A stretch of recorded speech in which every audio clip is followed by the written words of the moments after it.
Ouça agora na Rede Comunicadora Iguaçu, programa Conteúdos do Paradireito, esclarecendo por que o Paradireito é para todos. Olá, muito bom dia a todos e todas. Hoje é dia 17 de abril de 2021, no sábado. Estamos no ar com o programa Conteúdos do Paradireito, pela emissora RCI, AM 1320, Rede Comunicadora do Iguaçu, diretamente da cidade de Foz do Iguaçu, Paraná.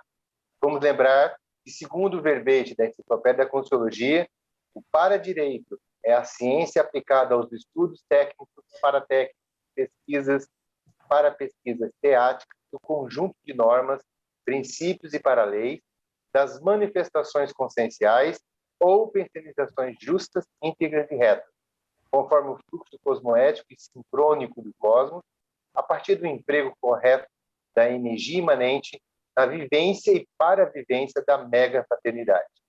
Lembrando que o direito é para todos. Bom, estamos hoje aqui apresentando o programa, eu, Eliel Queiroz e a Marilza de Andrade, minha colega de rádio, trazendo a nossa convidada e professora, Wanderley Terezinha Rubiac. Ela é desembargadora do Tribunal de Justiça do Rio Grande do Sul, mestre em mediação e liderança pelo Instituto Kurt Busch, da Suíça, formação em mediação e negociação pela Universidade de Columbia, Nova York, formação em justiça restaurativa com ênfase em mediação vítima-ofensor, voluntária da Consciologia desde 2003 e da Juriscons desde 2015, geneticista, docente e verbetógrafa da Enciclopédia da Consciologia. O tema hoje é o ato do perdão e os valores humanos. Lembrando, você pode acessar, está na rádio aí, o programa Conteúdos para Direito, pelo Facebook Sempre RCI, pelo app Sempre RCI, o site semprerci.com.br e a rádio 1320 AM. E agora eu passo então para o nosso primeiro bloco, para a Marilza, para fazer a entrevista com a nossa convidada. Bom dia a todos, muito obrigada pela presença de todos hoje e sempre aqui para o nosso programa. Hoje nós temos o prazer de receber a nossa convidada, a professora Terezinha Wanderley Rubiac. Professora, bem-vinda. É um prazer muito grande tê-la com a gente aqui no programa, Conteúdos do Paradireito. Pode dar seu bom dia ao pessoal. Bom dia, professora Marilza e professor Eliel. Bom dia a todos os ouvintes da rádio e aqueles que nos acompanham também pela internet. É uma satisfação poder participar desse programa para conversarmos sobre paradireito e as implicações desta ciência, essa neociência nas nossas inter-relações, na nossa vida. Estou muito feliz em estar aqui. Muito obrigada pelo convite. Eu sempre falo, né, professora, que o paradireito é o nosso dia a dia, né? A gente exerce as posturas do paradireito no dia a dia. Bom, vamos lá. Professora, o que a levou a este tema?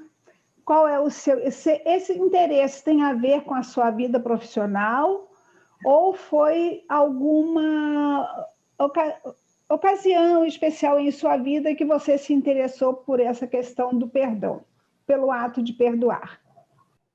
Sabe, professora Marilza, o tema do perdão, ele é um tema que me interessa há bastante tempo. Há muitos anos eu comecei a ler sobre o perdão, e em especial em função da profissão que eu exerço, que se verifica a existência de inúmeros conflitos entre pessoas, tanto no âmbito familiar, quanto pessoas que são vítimas de algum crime, e se percebe um sofrimento muito grande desses indivíduos e uma dificuldade de transpor determinados traumas e situações, e isso afeta a vida não só da pessoa que sofre esse tipo de problema, mas também todos aqueles que convivem com ela. Então, eu comecei a me dar conta de como é difícil nós nos desapegarmos de situações de sofrimento, de dor e perdas em geral. E então isso me fez com que eu levasse a estudar, a ler bastante sobre o perdão. Mas a pesquisa mesmo e um aprofundamento no estudo e possibilidade de trabalhar em termos de técnicas foi quando surgiu uma situação pessoal.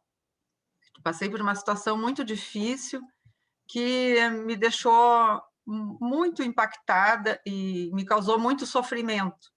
E eu intimamente sabia que eu deveria perdoar, queria perdoar, mas tinha muita dificuldade. Então, eu comecei a achar fórmulas para que o perdão acontecesse e para que eu realmente entendesse como que esse processo se dá.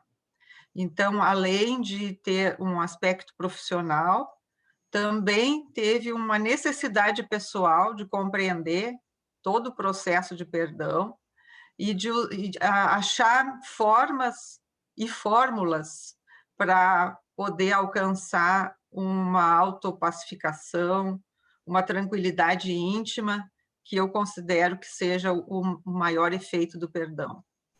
Professora, me ocorreu agora nesse momento, o trabalho da senhora, o trabalho profissional é muito importante, né? Essa nova visão que o direito passa a ter sobre as reconciliações, né? E penso ser um trabalho mesmo muito importante no âmbito do ser humano, em questão de valor para o ser humano, que a senhora vai mexer também com as crenças dessas pessoas, né? E eu pensei o seguinte, sem uma situação em que a senhora estivesse experimentando a sua própria pesquisa e as suas técnicas, a que você estava formalizando, talvez a senhora não tivesse tanta transparência, tanta autenticidade ao fazer o seu trabalho, ao perceber o outro e a necessidade do outro. Né? É a questão do exemplarismo e da teática do que a gente tem como verbação, né? Isso é interessante ver, né? Não deixa de ser uma experimentação, embora dolorosa, mas que acabou corroborando com a sua pesquisa, que já era bem anterior ao acontecimento, né? Sim, realmente, essa sua percepção é muito importante, porque quando se vivencia uma situação mais sofrida, uma perda, se consegue compreender exatamente, né, a dimensão do outro, porque a teática mesmo, né? Quando se tem aquilo na teoria, às vezes a tendência até é minimizar o sofrimento alheio, mas o sofrimento ele é legítimo, mesmo que para a gente aquilo não pareça tão relevante, para a pessoa que sofre, aquilo realmente é um sofrimento importante. Tem importância, então, né? Tem importância. Compreender essa dimensão do outro é fundamental para que a gente possa assistir. Professora, a nossa segunda pergunta é sobre se a senhora observou a raiz nos sentimentos, qual é a raiz da pessoa responsável por essa dificuldade, esse sofrimento, a dificuldade dela perdoar. É mágoa, é vitimização, é ressentimento, é a gravidade da ofensa ou do dolo recebido. Como a senhora, o que acontece mais nesse meio? Na verdade, o que eu percebi? Tudo inicia com uma mágoa. Né? O processo de perdão, ele nasce, né? Vamos dizer assim, a necessidade de exercitar o perdão nasce juntamente com a mágoa. E quando que acontece uma mágoa? Quando que se produz uma mágoa? Né? Quando acontece algo que nós não gostaríamos que acontecesse, ou quando não acontece algo que nós gostaríamos que acontecesse. Então, aí surge uma mágoa. É uma expectativa frustrada, né, que causa um sofrimento, ou é uma perda de algo que nós já tínhamos e que deixamos de ter. seja um afeto, né? Seja a companhia de uma pessoa, enfim, seja uma expectativa de algo até material, uma promoção, às vezes coisas básicas, não é? São suficientes para que isso gere uma mágoa. E esta mágoa aí produz outros sentimentos, sejam sentimentos de revolta, de raiva, rancor, e quanto mais isso é guardado ou alimentado pela pessoa, mais danos causa ao próprio indivíduo, né? Então, a pessoa mais prejudicada com a mágoa é ela própria. Tá? E então aí nasce, né? Aí, quando nasce uma mágoa, existe então a partir daí vamos dizer, o ideal é que a pessoa procure então a partir disso se dar conta, né, de que realmente houve algo, uma sensação de perda que gerou um sofrimento, uma frustração, e tentar reverter isso aí através do perdão. Professora, a senhora acha que o tamanho da mágoa é equivalente ao tamanho do apreço que a pessoa dava ao objeto da sua frustração, da sua dificuldade de perdão, da sua mágoa? O que a senhora acha? Tem uma relação, tem até um estudo que se chama o gap de injustiça, porque toda mágoa, ela pressupõe que houve uma injustiça, né? Assim como eu disse, seja a perda de algo... Né? Exatamente, dá um sentimento de injustiça. E quanto maior esse sentimento de injustiça, mais dificuldade de perdoar. Então, tem uma expressão até que trata disso, que é o gap de injustiça. Ou seja, né, quanto maior esse gap, né, quanto mais dilatado, mais força tem essa vamos dizer, essa sensação de que houve uma injustiça, mais dificuldade de exercitar o perdão. Então, realmente tem uma relação. Uhum. É interessante isso, né? E outras variáveis também, por exemplo, relações muito íntimas, né? Essas relações de intimidade, quando acontece algo que frustra a expectativa que uma pessoa tem em relação à outra, isto também dá uma sensação muito ruim, né? Porque a perda é muito maior, porque além da perda, tem a expectativa que nós tínhamos sobre aquela pessoa, né? Ou seja, lá, quanto mais íntimo, né? Mais difícil também de se lograr o perdão. Né? Porque ter uma ofensa de um estranho tem um significado, mas quando se tem uma ofensa de alguém que a gente ama, que tem intimidade, que é das nossas relações mais próximas, isso tem um peso muito maior. Principalmente nos relacionamentos afetivos sexual, né, professora? Exatamente. A gente observa, assim, que a perda, que seja uma pessoa desistiu do relacionamento, eu acredito mesmo que seja e a outra ficou muito magoada, muito sentida, aquele relacionamento, as pessoas têm o pleno direito de ir e vir, né? A gente não vai retirar esse direito do ser humano, das pessoas. Mas quando o relacionamento não é bem resolvido, não é bem conversado, né, não fica bem entendido, olha, e o respeito mútuo, né, a gente percebe que existe essa mágoa muito grande, porque junto com a mágoa vem o sentimento de abandono, né? E a frustração daquele relacionamento não ter dado certo. Então, os relacionamentos afetivos sexuais têm realmente esse viés, porque tem a intimidade, tem o afeto, tem a característica da rejeição, né? Porque se uma pessoa pretende mudar de vida, a outra se sente rejeitada.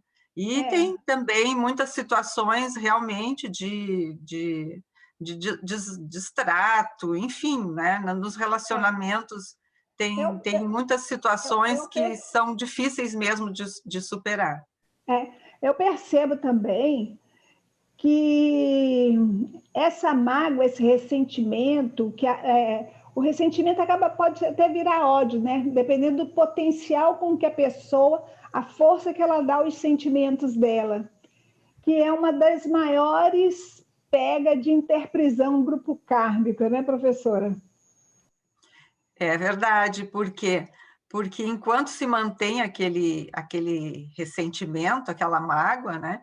Se a gente se mantém presa no passado, né? Então, aquela dor, ela está presente ainda. É um fato que aconteceu no passado, mas como não foi bem elaborada, bem trabalhada, cada vez que a pessoa lembra daquela situação ou fala naquilo, é como se ela estivesse revivendo aquilo com todas as sensações físicas, emocionais, e isso realmente ata as consciências, né? Então, nós, nas nossas experiências que nós temos, né, com a dimensão extrafísica, muitas vezes se tem contato com consciex, que estão ainda presas a situações de milênios, vivendo ainda algo, né, como se estivesse aquilo no momento atual. Né? No momento atual. É interessante, eu atuei bastante tempo como terapeuta, né? Então atendi uma diversidade de casos, e tinha pessoas que diziam, está vivo dentro de mim, eu vou levar para o túmulo. Eu dizia assim, cuidado que vai trazer de volta. Mas, professora, então explica para a gente, eu acho que eu vou deixar essa pergunta. Bom, vamos lá. Precisamos saber por que perdoar alguém. Qual é o motivo, por que precisamos perdoar? Bom, porque, em primeiro lugar, o maior beneficiado com o perdão somos nós mesmos, né? É uma questão de saúde física, mental, não é? Emocional, porque viver com sentimentos de raiva, de mágoa, faz mal, principalmente para aquele que vivencia isso. Então, eu acho que é uma obrigação pessoal, né? Nós trabalharmos as nossas mágoas para nos sentirmos melhor. Eu acho que o primeiro compromisso é conosco mesmos, né? E também justamente por causa da questão da grupalidade, né? Nós vivemos com outras pessoas, né? Tem todas essas questões ali das interprisões que nós precisamos resolver. Então, as ressomas são importantes, esses convívios que nós temos com pessoas difíceis são justamente importantes para que nós possamos solucionar essas mazelas que, às vezes, atravessam séculos, até milênios. Então... Tá bom, professora, muito obrigada, muito bom. Agora nós vamos ler a Pensata, depois o Eliel vai nos dar o prazer da síntese dele do bloco e entrar para os comerciais. E a senhora comenta no bloco seguinte, pode ser? Pode, então, claro. Tá. Pensata de hoje, no livro de Orto, Pensata, página 682, exposições. A injustiça, a anticosmoética e a ilicitude se acobertam. A justiça, a cosmoética e a paradireitologia se expõem. Vamos lá, Eliel? Bacana. Esse primeiro módulo, uma coisa que eu achei interessante, Terezinha, é a questão como a gente projeta para fora as nossas expectativas internas, né? Então, quando a gente fala em termos de perdão, em termos de relacionamento, há essa perspectiva, né, de pôr para fora, e o outro passa a ser responsável pela minha infelicidade. Então, até a pessoa cair na autorresponsabilização da sua parte, isso leva um tempo, né? E engraçado que esse primeiro módulo trabalhou muito bem esses aspectos. Quanto que a gente consegue ainda, a gente ainda fica colocando no outro o problema da nossa carência afetiva, da nossa carência pessoal no outro. E aí a responsabilidade não passa a ser nossa, passa a ser responsabilidade do outro. E aí você não ata essa coisa, você não consegue resolver essa situação. Eu achei muito bacana a gente refletir e pensar sobre esses aspectos. Outro que a gente é autorresponsável pela nossa própria saúde mental, saúde emocional, e o perdão ajuda a gente a entender isso melhor, tá? Enquanto isso, então, nós vamos então chamar o comercial, vamos para os comerciais, voltamos daqui a pouco com a Marilza, com a nossa convidada, a professora Wanderlei Terezinha Ubiac, com o tema O Ato do Perdão e os Valores Humanos. Estamos apresentando o programa Conteúdos do Paradireito.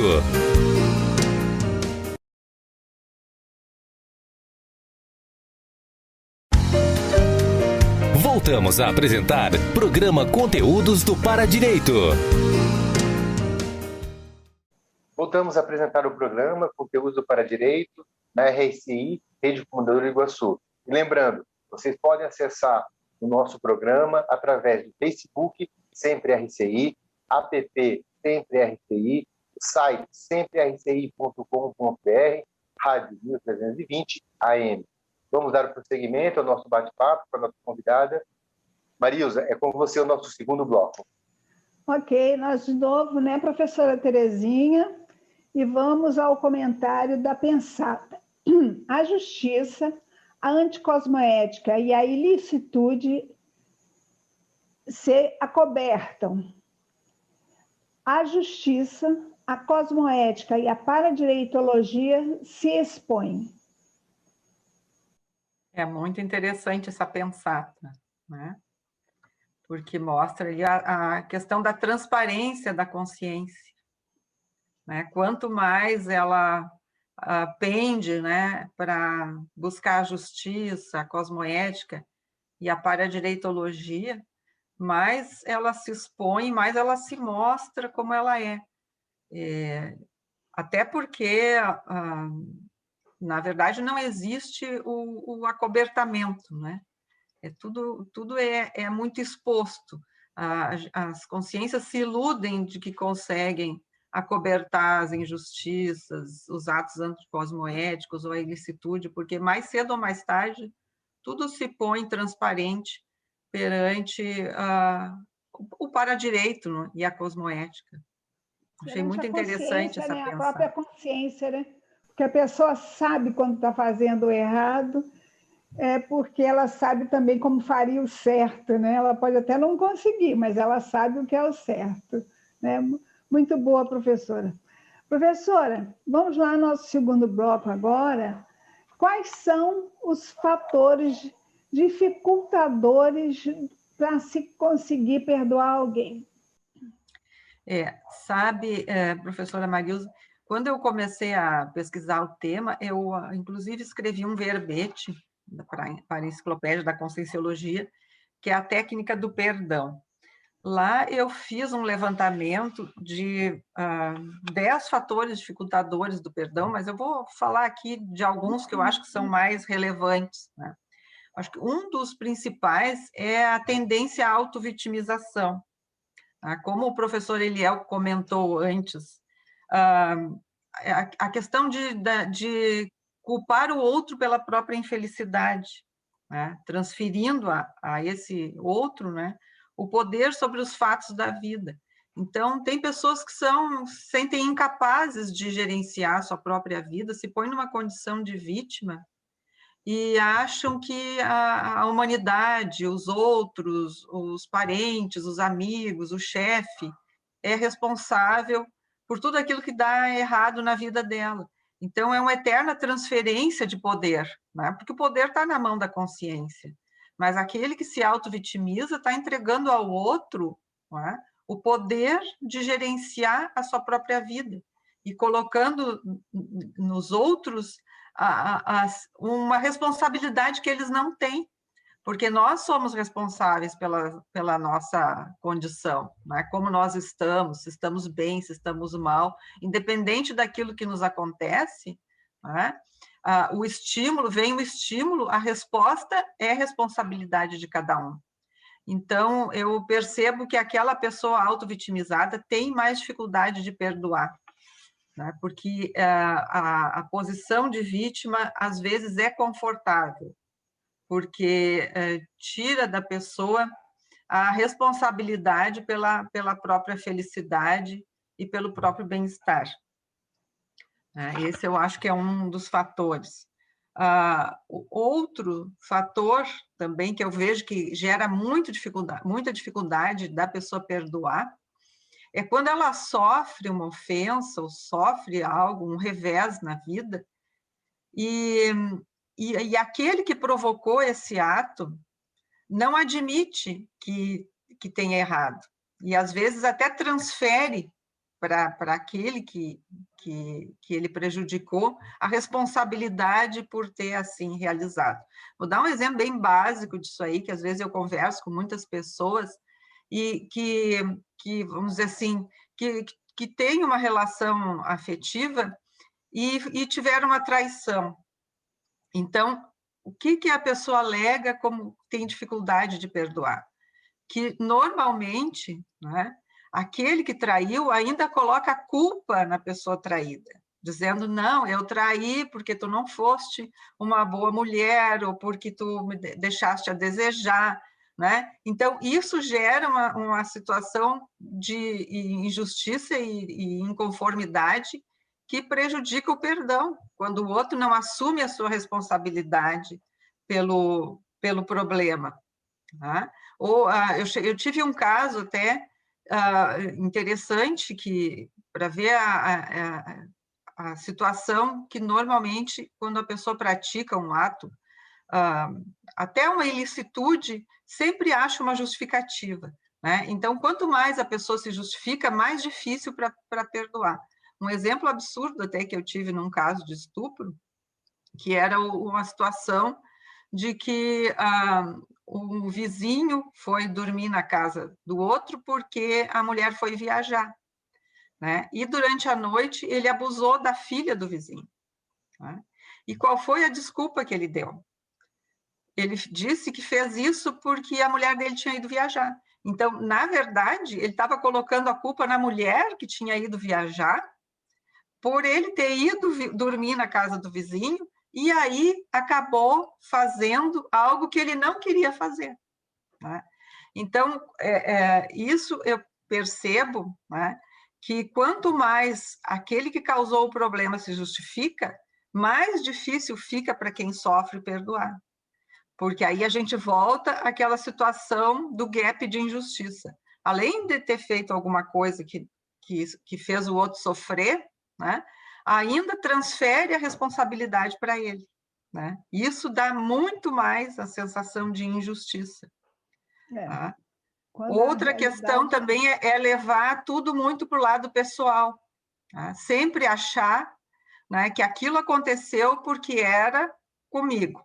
Né? Então, como se a pessoa fosse o centro do universo, né? Num narcisismo. Então, tudo que aconteceu e que foi feito é porque a pessoa leva para o lado pessoal, sem levar em consideração que, às vezes, o problema é do outro, o temperamento do outro. O outro é assim, ele faz as coisas dessa forma e faria com qualquer pessoa. Né? Não fez aquilo porque era com ela, né? Fez porque faria com qualquer um. Então, despersonalizar também ajuda a perdoar. Mais algum exemplo aí? A questão também do hipercriticismo, né? As pessoas que são muito críticas, que precisam de ter um motivo de indignação e raiva, né? Assim, a gente vê isso muito nos ativismos sociais e políticos, a pessoa sempre tem algo contra o que se rebelar. Né? Então, essas pessoas muito críticas procuram sempre ter uma revolta, uma mágoa, alguma coisa para justificar os seus próprios comportamentos. Também é algo que se percebe como dificultador do perdão. A senhora acha que técnicas vão resolver, vão ajudar nessa questão da pessoa começar a aprender a relevar as coisas e a perdoar? No meu caso... Geralmente, como tem sido o processo de entendimento do ser humano na vida em geral? O que a senhora diz a esse? Eu vejo aí que um pouco de cada coisa, né? Eu acho que o perdão ele pode ser encarado como uma técnica de bem viver, porque ele deve ser exercitado no dia a dia, às vezes nas mínimas coisas que acontecem diariamente, né? Há coisas mínimas muito bobas até, né? Como, por exemplo, ser maltratado num caixa de supermercado, né? Isso, às vezes, isso é uma coisa mínima, e muitas vezes gera uma raiva, né?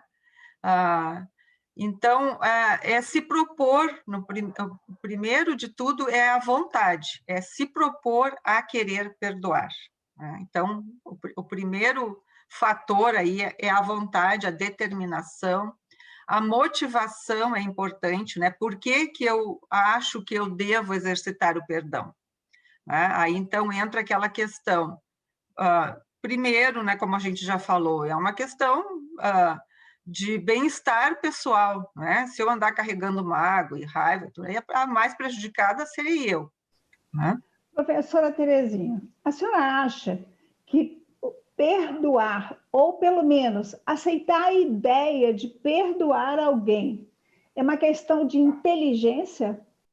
Eu acho que é uma questão de inteligência, principalmente de inteligência evolutiva.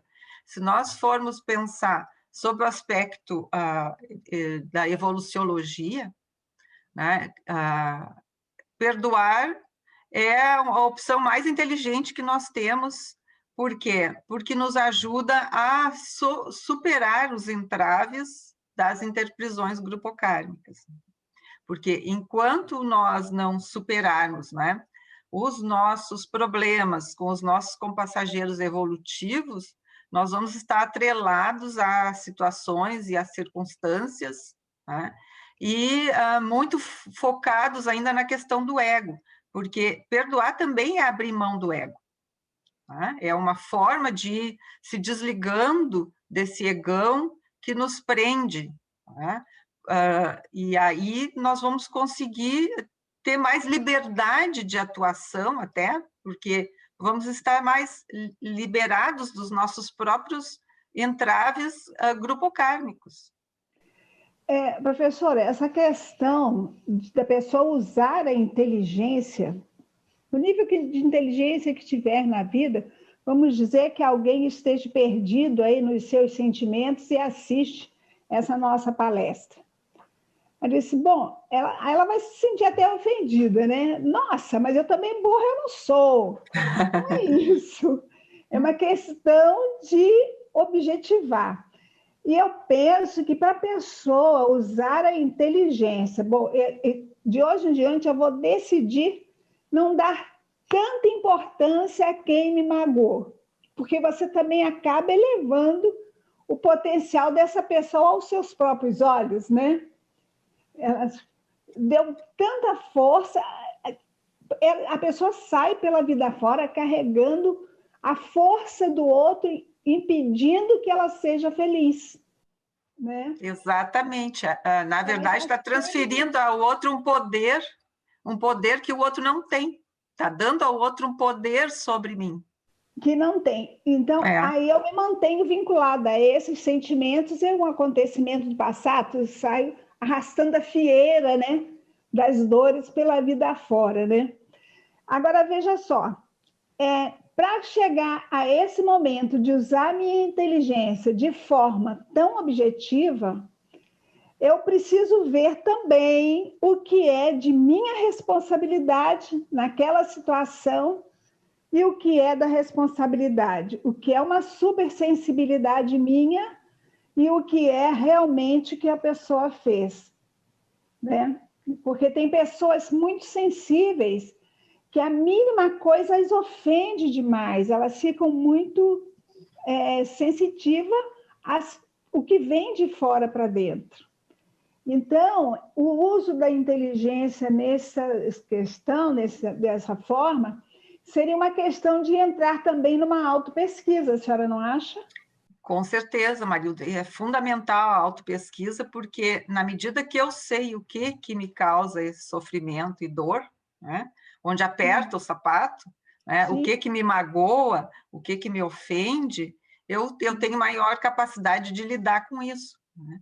Tem até uma frase do Leandro Carnal, que eu gosto muito, né? Que eu digo que só se ofende quem não se conhece. Porque, né, quem se conhece sabe se o outro está realmente falando a verdade ou não, né? Então, se o outro fala a verdade a meu respeito, eu não tenho por que me ofender. E se ele fala algo que não é verdadeiro a respeito de mim, eu também não tenho por que me ofender, porque eu me conheço. Né? Então, o autoconhecimento é fundamental. Né? É fundamental nesse momento. A gente assume a responsabilidade. Nossa, eu também pisei na bola com a fulana, com o fulano, não importa quem seja, qual é a situação.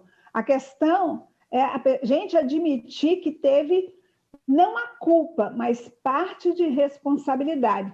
Se um ladrão me rouba, de alguma forma eu dei essa brecha para ele, porque ele não ia saber que eu tinha um determinado valor, uma determinada coisa, certo? E se eu não tivesse dado, de alguma forma, essa deixa para ele.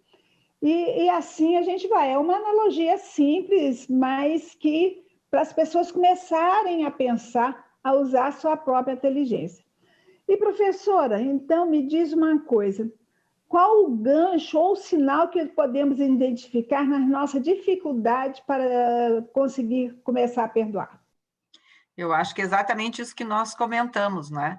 É o não se conhecer e não saber exatamente aonde aquilo nos fere, né? Quando a gente começa a se conhecer, a gente pode assumir as próprias responsabilidades e lidar melhor com as situações que nos fazem sofrer. Isso. Professora, então agora nós vamos ler a nossa pensata, muito bom, também nosso segundo bloco, né? E a gente vai ler e depois, na volta do Eliel, a senhora comenta, pode ser? Tá bom? Claro. Evoluir é aperfeiçoar os costumes pessoais de acordo com as leis da paradireitologia. Segunda edição do Lexo de Ortopensata, na página 810. Vamos lá, Eliel?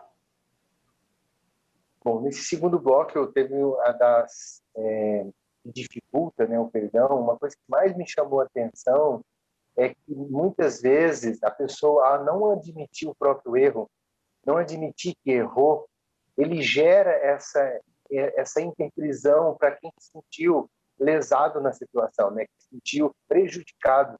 Então, o não reconhecimento disso, e às vezes a pessoa pode ir para uma outra dimensão e continuar o reclamo disso. Ficar preso à pessoa, esperando que a pessoa reconheça o seu erro, reconheça que errou. Porque o perdão, às vezes, acontece quando a pessoa abre mão e reconhece. Puxa vida, eu errei, me desculpe.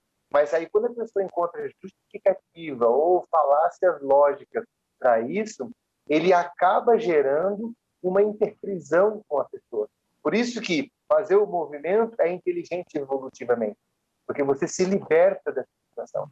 Que a pessoa fica esperando, mesmo depois da morte, esperando que você reconheça o erro que você nunca reconheceu para mim. Então, isso foi muito bacana para entender isso. E aí eu vou chamar, então, os nossos comerciais. Voltamos daqui a pouco com a Marilza e a nossa convidada, a professora Vanderlei Terezinha, com o tema o ato do perdão e os valores humanos. Estamos apresentando o programa Conteúdos do Paradireito.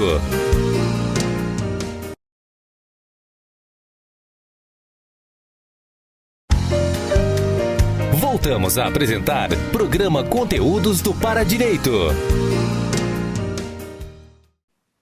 Bom, voltamos a apresentar o programa Conteúdo para Direito, na RCI, Rede Comunicadora Iguaçu. Lembrando que você pode acessar pelo Facebook, Sempre RCI, app Sempre RCI, site semprerci.com.br ou pela rádio 1320 AM.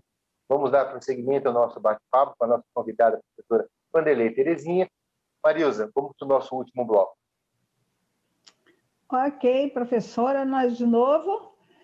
Eu vou repetir a pensata rapidinho, tá? Evoluir é aperfeiçoar os costumes pessoais de acordo com as leis da paradireitologia. Professora?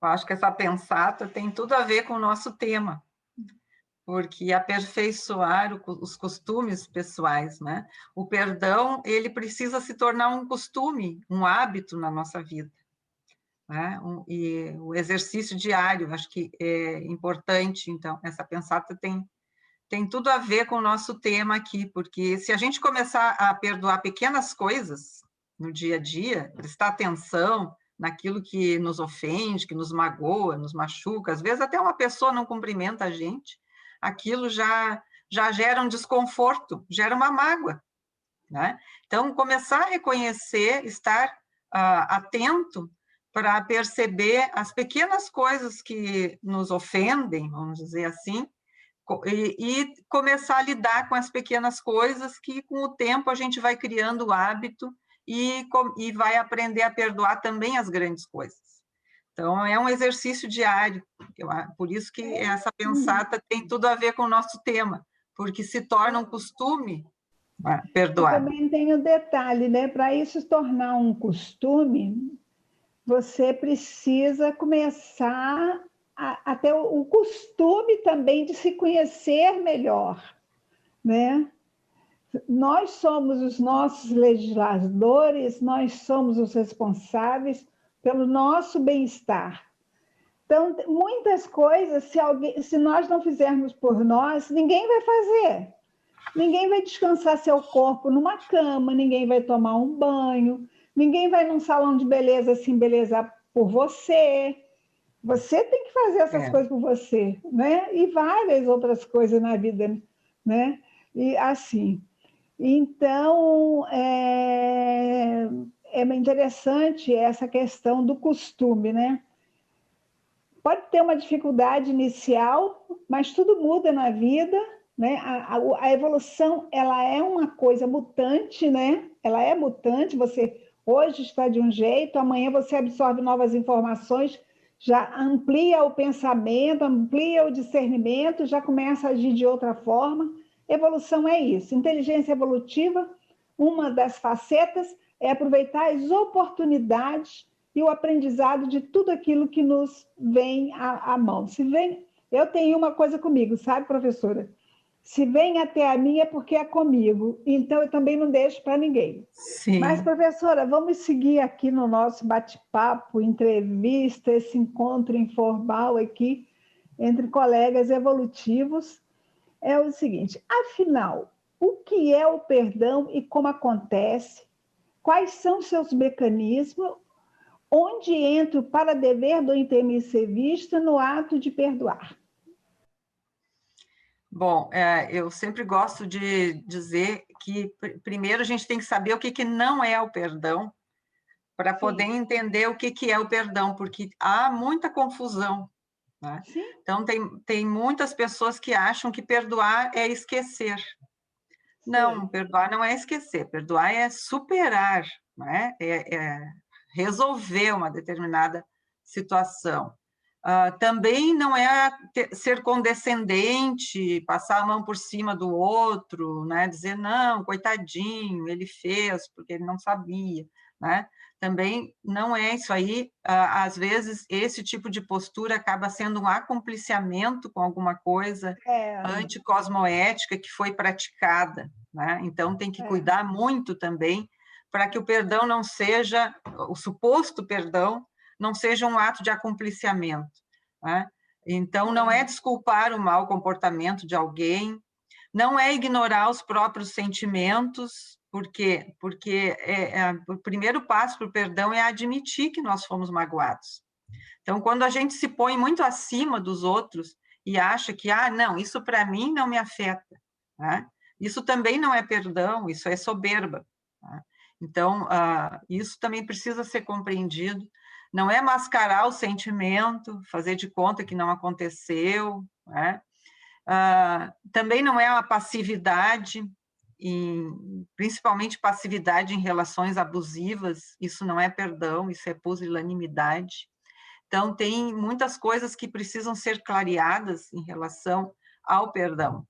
Na verdade, ele é um processo de autocura, né? É uma autorresponsabilização pelo próprio bem-estar, né?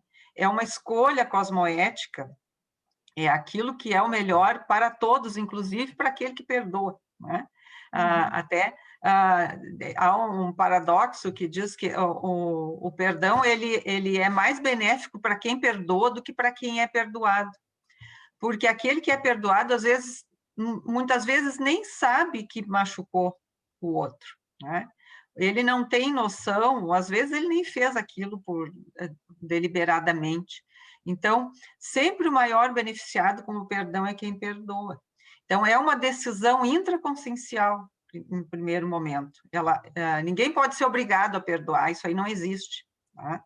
Então, tem que ser um ato voluntário, partindo da própria consciência. Ela tem que se dar conta que o perdão é importante para ela naquele momento e que vai fazer bem para ela, que é uma oportunidade evolutiva, né?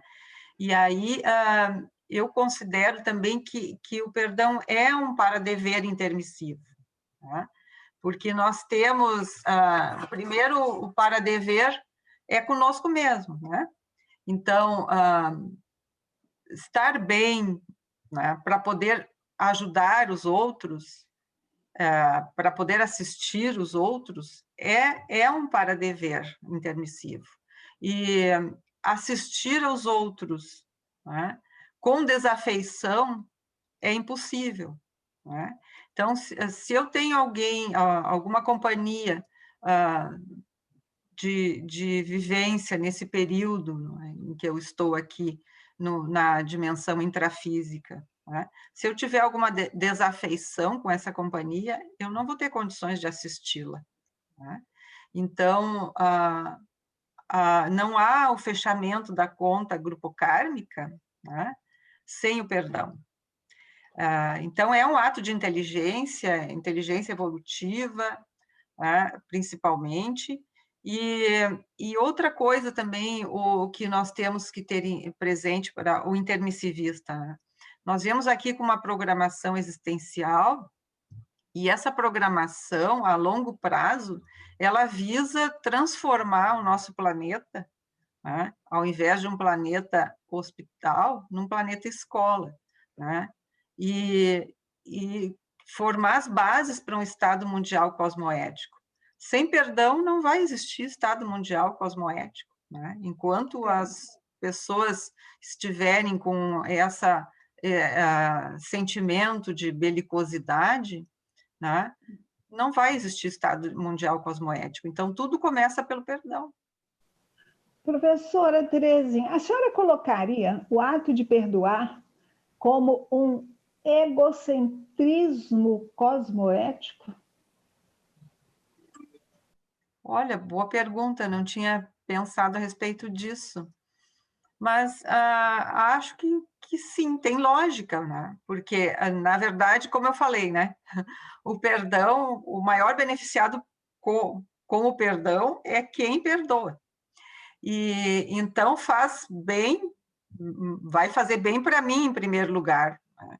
Então, na verdade, eu estou visando o meu bem-estar, que vai reverberar no bem-estar daqueles que convivem comigo e que poderão ter uma convivência mais harmoniosa, né? E, consequentemente, mudar as energias do ambiente, né? Então, o maior beneficiado, com certeza, é quem perdoa. Então, realmente tem lógica essa colocação. Só, se eu me torno responsável em me liberar de um sentimento que foi aflorado por atos de terceiros, né? Se eu sou responsável por esses sentimentos e eu resolvo caminhar na vida sem esse sentimento, eu vou parar tudo. Não, eu vou trabalhar isso aqui, por exemplo, que seja um relacionamento afetivo sexual que houve muita mágoa, muito ressentimento durante o convívio. Mas também houve momentos bons, né?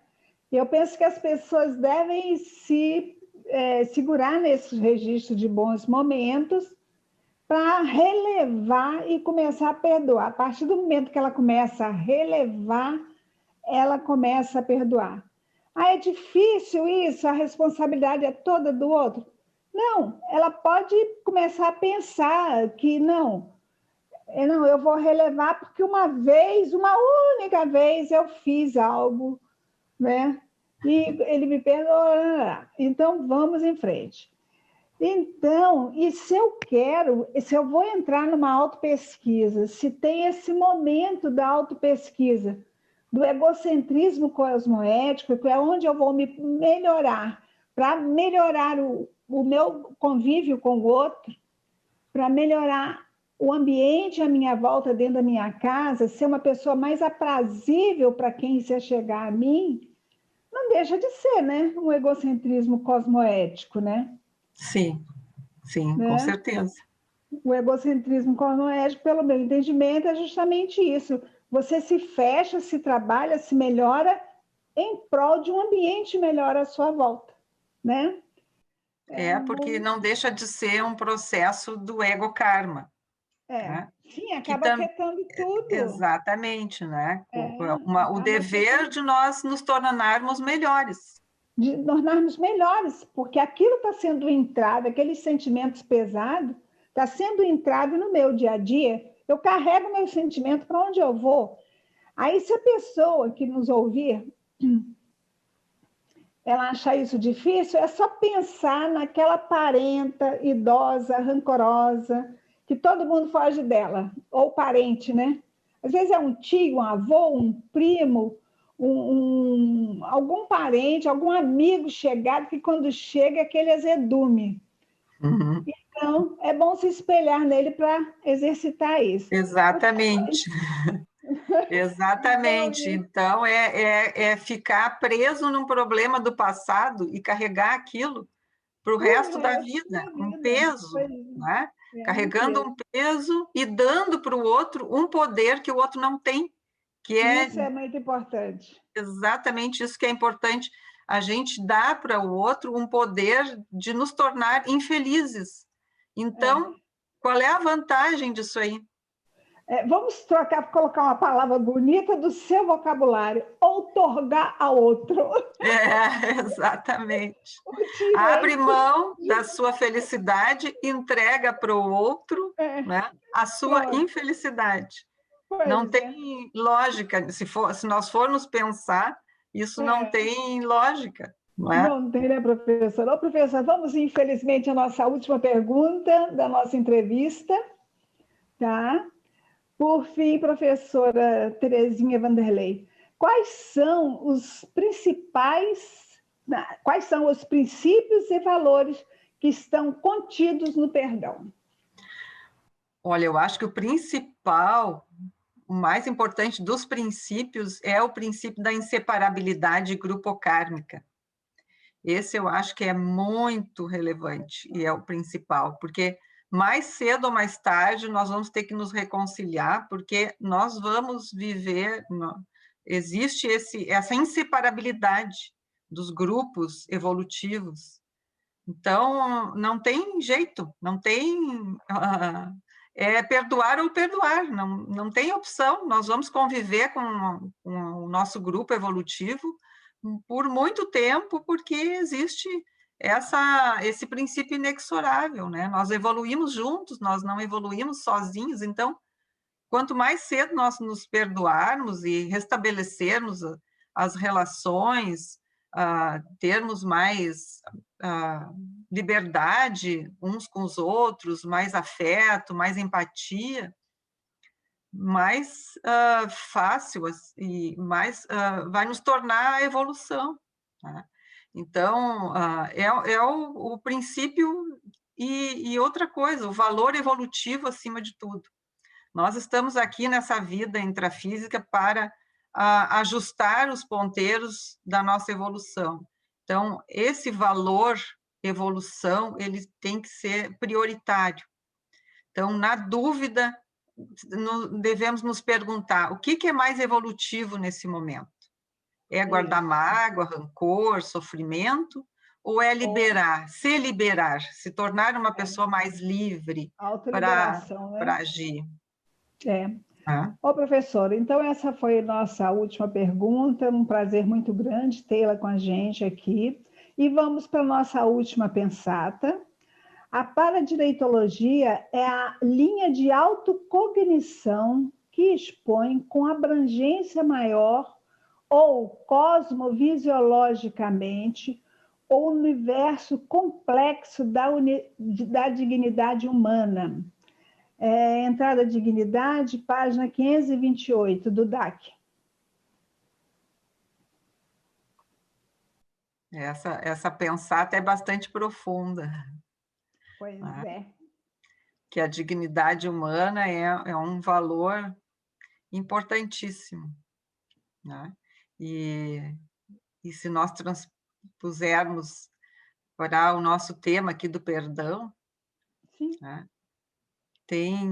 Faz todo sentido, né? Porque é uma questão de respeito próprio, de autodignidade, nós começarmos a pensar em perdão. Não é para o outro, né? Eu friso isso, o perdão não é para o outro. O perdão é uma questão de autodignidade. Quando, por exemplo, a senhora abordou a questão evolutiva, o grupo kármico evolutivo, né? E as vidas todas e tal. E a paradireitologia dá essa visão multiexistencial ao ato de perdoar. A libertação do grupo kármico mais pesado, né? Então, isso não deixa de ser, no meu entender, dentro do assunto, né, que nós abordamos hoje na nossa entrevista, essa visão cosmobiosiológica, ela está justamente isso. Você não vai perdoar o fulano ou a fulana, a tia, a mãe, o pai, hoje, porque é hoje, naquela personalidade. Você está perdoando aquela consciência de forma multidimensional e multiexistencial.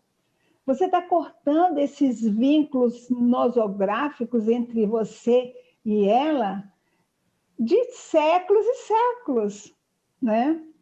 Então, eu também vejo essa pensata de uma forma muito profunda, né?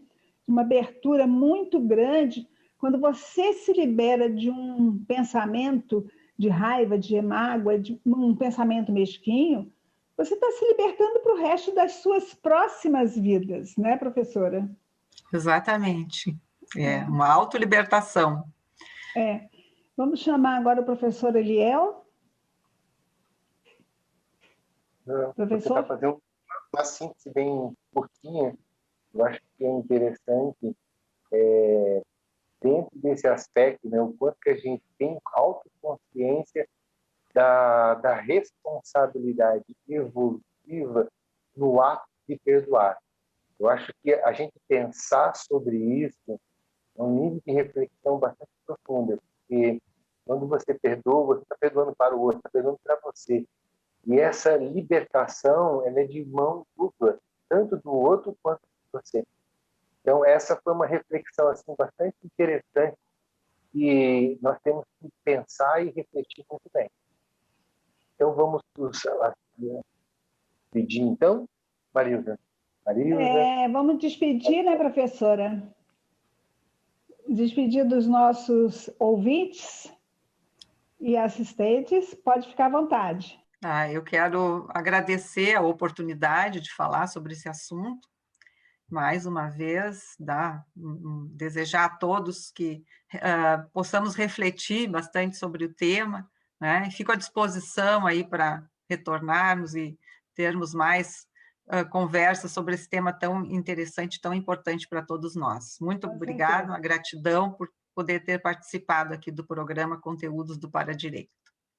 Muito obrigada, senhora, muito obrigada, Eliel, muito obrigada ao professor Renato, que é o nosso diretor técnico. Sem ele, a gente não teria o programa. Muito obrigada. Bom dia. Bom dia a todos. Finalizando o nosso programa de hoje, então, eu, Eliel Queiroz e Maria de Andrade, agradecemos a presença, né, da professora Vanderlei Terezinha Fiac, aos espectadores, os ouvintes que nos honraram com a sua participação. convidá-los para a próxima semana, no sábado, no mesmo horário, às 11 horas. Você ouviu na Rede Comunicadora de Iguaçu, RCI AM 1320, e um bom dia para todos.